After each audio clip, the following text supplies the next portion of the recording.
خیامی که ربایی نوشته است نیشاپوری است یا که غیر نیشاپوری؟ آیا همین اثرها از خیام هستن یا نه؟ از خیام نبودن. هیچ ممکن نه، منطق این قبول نمیکنه. همین خیام نیشاپور نیست. این دلیل است که ما این در نام خیام نیشاپوری بنویسیم. این چی گپ؟ تماشاگران ارجمند، نشست داریم. امید میکنیم که نشست بعضی روشنی ها با زندگی و ایجادیات و رباعیات و زندگی و خب هر چی که تا امروز داره به عنوان خیام گفته شده است به طور مختصر به تماشاگران ارجمند پیشنهاد کنیم.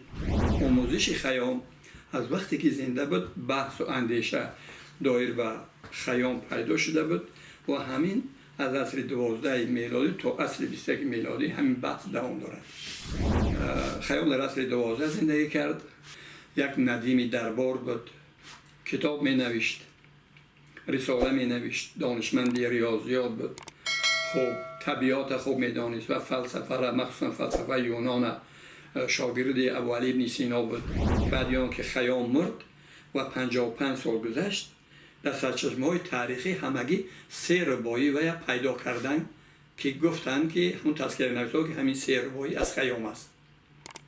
باز از این گذشته قریب 95 یا 100 سالگی بعد از وفات خیام در بعضی سرچشمه های دیگر با بعضی رباعیات دیگر علاوه شد. جاذبه و عظمت علمی و ادبی و فرهنگی و شعری خیام به این اندازه بلند بود که حتی مردم جسارت نداشتن پرسن که این چی گپ؟ چرا که یک شخصیت برجسته جهانی به مثل خیام 55 سال یا 100 سال از عمرش میگذرد و بعد میگویند که رباعی نویس بود. حالا که دیگر شاعرایی که درجه 3 و 4 هستند الکی دیوان دارن و همه اونا را میشناسن و در تمام مثلا تذکره ها درباره اونا معلومات هست و همین تذکره دولتشوی سمرقندی که وی خودش هم شاگرد خیام میگوید از این که خیام شاعر است، رباعی نویس است، یگان کلمه نمیگوید. این همه دوام کرد آمد تا عصر 19. در عصر 19 با انکشاف علم‌های مثلا معاصر و متدولوژی‌های نوی علمی از اروپا که به شرق هم که سرایت کردن و راه یافتن، پیروای خیام و همزبانان خیام و همدیاراش به این اندیشه رسیدن که چرا در زندگی حکیم این خیلی ناهمواری ها وجود دارد. در عصر 19 اساساً همه محققان شرقی و غربی در پی همین جستجو بودن که آیا همین اثرها از خیام هستن یا نه. ژوکوفسکی شرقشناس مشهور روس یک کوشش اولی کرد در جستجوی رباعیات سرگردان، یعنی همون رباعیاتی که نمیدونن که اصلا از که هستن. در این موضوع چند صد رباعی پیدا کرد از کتابای منسوب به خیام که از خیام نبودن، یعنی صاحباش نیافت که از سینا به دست و از فارابی به دست و عطار و مولانا و این یعنی باید آمیخته شدن. عصر 20 الکی مسئله آموزش رباعیات که به کی دخل دارن و چه اندازه به هم آمیخته شدن تقریبا حل شده بود. اکنون وقتی ها رسید که معین کنن که واقعا همین خیام گوینده همین رباعیات بود یا نبود.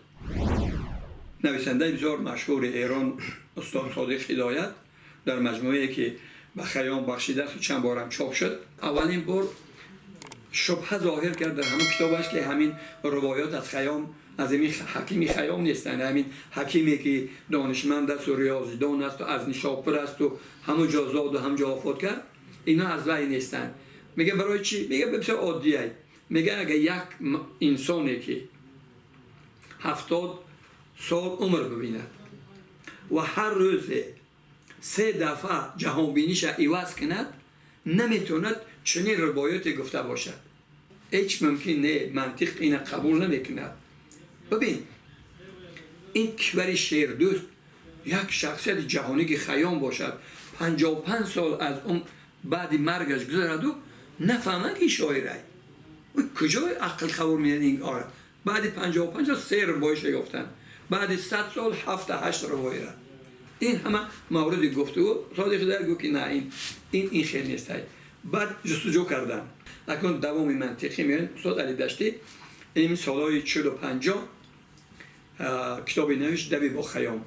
بعد در تمام جهان همین کتاب پهن شد و باید بهتر و بیشتر توجه مردم جهان به خیام نگرانده شد. استاد علی دشتی با وجود بسیار تفکر بلند تنقیدی داشتنش قبول کرده نتوانست که همین خیام نیشاپور نیست. استاد علی دشتی گفت که ربایاتی که از خیام هستن من اثبات می‌کنم که از خیامن. ما چیکار کرد؟ ربایات ماند و تمام رساله های علمیه که خیام نوشته بود با اصل نسخه شان گرفت و مقایسه کرد و بعد از همونا جمله ها و فقره ها را آورد و خواست که همین رساله ها اثبات کنه که واقعا همین خیام نیشاپوری صاحب همین ربایات است. حقیقتا چیزا هم یافت همین جا. بعد از این گذشته شکایت های یافت از اهل زمان خودش در همین رساله ها. بعد گفت که این هم دلیل است که همون شکایاتی که خیام در ربایات کرده است اهل زمانش شکایت کرده است که واقعا همین شکایت ها رو در رساله هاش هم خید کرده است.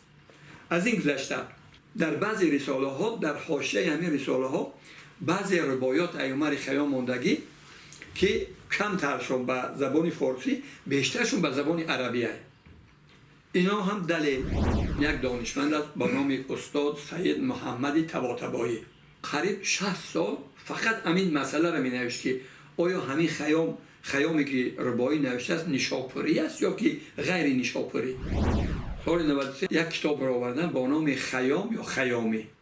اکنون نتیجه گفته طباطبایی این است که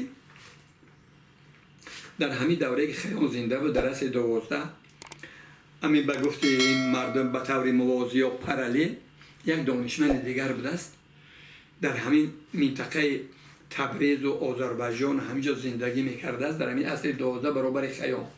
این عمر خیام نام دارد و ابن خلف خیام خراسانی با چندین نام‌های دیگر.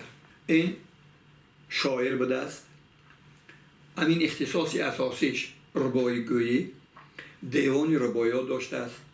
همین دیوان ربایات در کتابخانه نصرالدین توسی نگاه داشته می شده است.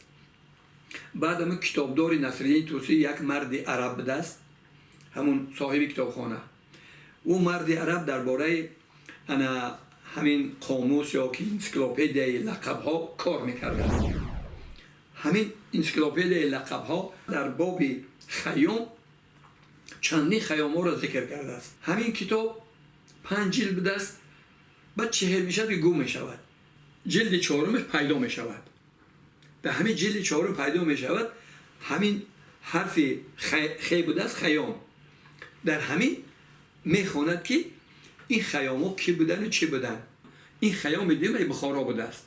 بعد اگر در سرگذشت حکیم خیام خوانده باشی میگن که خیام آمد و در بخارا و این طرف و سمرقند رفت و این استاد سعید طباطبایی اثبات می‌کنه که استاد خیام نیشاپور اینجا این نیامده است این بخارا و سمرقند. این همین خیام بخارایی است سمرقندی که همینجا آمدگی سر کردگی بعد نامشون آمیخته شدگی میدونه که اصل 12 آخرش مغول و هجوم که میشود. این مردم میترسن که همون دیوان کلان ربایات در خیام بخارایی میترسن که اگر این به دست اونا رسد نیست میکنینه. بعد میگه چی خوبتر که ما اینا در نام خیام نیشاپوری بنویسیم.